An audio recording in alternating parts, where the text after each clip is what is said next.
The transmission cut through the galaxy's communication networks like a blade through silk.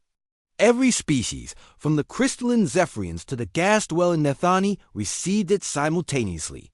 The message bore the unmistakable signature of Earth, a planet most had dismissed as irrelevant just cycles ago. Admiral Krex of the Galactic Coalition Fleet stared at the holographic display, his 6 eyes narrowing as the human face materialized before him. The woman appeared calm, almost serene, despite the chaos that surrounded her dying world. "To all species of the Milky Way," she began, her voice carrying across light years with crystalline clarity. "I am Director Sarah Chun of the Terran Defense. Council, this will be Earth's final transmission." Behind her, explosions painted the sky in violent oranges and reds. The Coalition's bombardment had been relentless for 72 hours, turning Earth's major cities into funeral pyres. Yet somehow, this human facility continued broadcasting. "You came to our system demanding submission," Chun continued, her dark eyes never wavering from the camera. "You offered us a choice. Join your coalition as a servile species or face extinction. You believed, as you have with countless other worlds, that we would surrender when faced with overwhelming force." Krex shifted uncomfortably in his command chair. The coalition had indeed made that assumption. Humans were a young species, barely having achieved interstellar travel.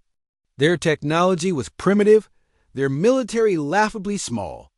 When they refused the coalition's generous offer of subjugation, the response had been swift and decisive, or so they thought. "But you made one critical error," Chun said, and for the first time, a smile ghosted across her lips. "You underestimated what it means to be human." On his tactical display, Krex watched as another human installation went dark under orbital bombardment. Surely this was the end. The planet's defenses had fallen, their fleet scattered to cosmic dust. "What could possibly initiate Protocol Lazarus?" Chun said simply. The words meant nothing to Krex, but the fear in his tactical officer's voice made his blood run cold. "Admiral," the Corvani lieutenant stammered, "we're detecting massive energy signatures across the human homeworld." "They're not weapon signatures." Chun's image flickered but held steady. "For the past 50 years, since we first detected your empire's expansion, we've been preparing. Not just weapons, though, we've made those too. We've been preparing something far more dangerous to an empire built on subjugation and fear." Across the galaxy, Coalition High Command was receiving similar readings. Energy spikes not from military installations, but from civilian centers, from schools, from hospitals, from everywhere. "You see," Chun explained, her voice growing stronger. As explosions rocked her facility, when faced with extinction, most species either fight or flee. But humans do something else entirely. We adapt. We evolve. We become something new. The readings were becoming clearer now. Not weapons transmission. Arrays. Hundreds of thousands of them hidden across Earth's surface, powered by the planet's core itself. They weren't broadcasting locally. They were broadcasting everything. "Every human mind on this planet," Chun continued. "Every memory, every piece of knowledge, every story, every song, every moment of love and loss and hope, we're uploading it all, right now, to every habitable world in the galaxy." Admiral Krex felt his legs give out beneath him. The Coalition's greatest fear, the one thing that had driven their conquest across the stars, was the spread of ideas. Dangerous ideas like freedom, self-determination, the notion that species could coexist without dominion over one another. "You wanted to kill our bodies," Chun said, her facility shaking as Coalition forces closed in. "But humans aren't just our bodies. We're our ideas, our dreams, our refusal to kneel before tyrants. And now those ideas are being planted on every world you've conquered, in the minds of every species you've enslaved." The transmission was reaching its crescendo. Across the galaxy, on 1,000,000 Coalition-controlled worlds, beings were receiving not just the transmission, but something far more dangerous: the complete cultural and intellectual heritage of humanity. Stories of rebellion, philosophies of Freedom, the entire playbook of a species that had never known defeat because they redefined victory itself. The seeds are planted now, Chun said, her voice steady even as her world died around her.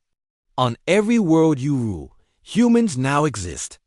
Not physically, you've ensured that's impossible, but in here, she tapped her temple.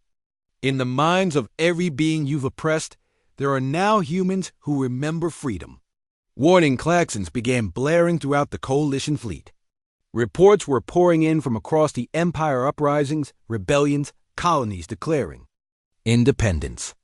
It had taken less than an hour for the human transmission to circle the galaxy, and already the coalition's grip was slipping. You gave us a choice, Chun said. Her facility finally began to collapse around her. Submit or die. But humans always find a third option. The transmission began to break up, static creeping in at the edges. Chun's face flickered, but her words remained clear. You wanted to be the apex predator of the galaxy, she said, her smile now fierce and proud. But predators hunt prey. They don't hunt ideas. They don't hunt hope. They don't hunt the dream of freedom that now lives in the minds of every being you've ever conquered. The facility around her was collapsing, flames licking at the edges of the frame. But Chun stood straight, unbroken. You chose this conflict, she said, her final words carrying across space to a galaxy that would never be the same. But we chose how it ends. Earth dies today, but humans ... Humans are eternal now. We live in every act of defiance, every dream of freedom, every being who refuses to kneel. The transmission cut to static dot within hours. The Galactic Coalition faced the largest coordinated uprising in galactic history. The seeds of humanity had taken root in 1 billion minds across the stars. Earth was gone, but its children adopted. Children of 100 species carried on the fight. The Coalition had won a battle, but lost a war they didn't even know they were fighting. They had tried to kill an idea, and instead had made it immortal. Humanity had found its third option: to die as mortals and be reborn as something far more dangerous and inspiration that could never be destroyed.